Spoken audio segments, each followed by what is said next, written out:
piccirilla, insieme a Napoli, una ripassione mia era Totò, il principe della risata, Antonio De Curtis.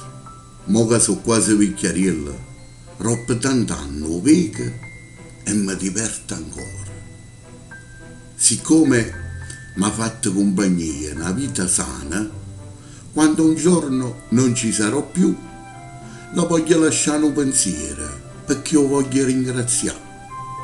Caro Totò, la prima cosa, se veramente esiste l'aldilà, insieme a Edoardo, a Pino Daniele, a Massimo Troisi, a mamma e a papà, o prima che voglio vedere, o prima che voglio abbracciare, sei tu, Totò.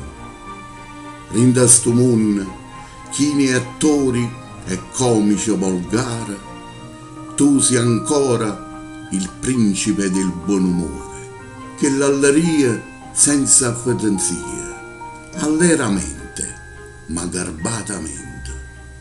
Tu hai visto la gloria e pure la miseria, e hai avuto fortuna, ma non si cagnato. Forse la gente non sa quando erano signore.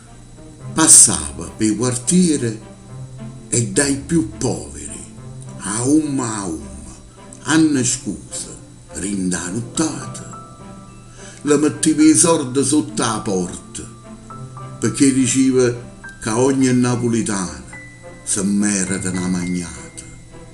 Hai visto l'uomo andare sulla luna, il papa buono e la televisione, o progresso, o benessere e la nobiltà, ma sei stato sempre un principe ro sorriso e da bontà. Hai visto Napoli soffrire e l'hai saputo rincuorare. Sottolineavi sempre con il tuo umorismo sano: io sono napoletano. La tua bombetta è stato un simbolo di rispetto, che lo rispetto che pure i più razzisti t'hanno regalato. T'hanno voluto bene i milanesi, i romani, gli siciliani e pure gli americani, perché prima di essere un artista tu eri un signore. Ti facevo volere bene di grosse e di creature, con allegria, senza volgarità. Caro Totò, ogni giorno un giornale, una televisione, troppo tant'anni parla ancora di te, perché pure se stai in paradiso continua la tua popolarità.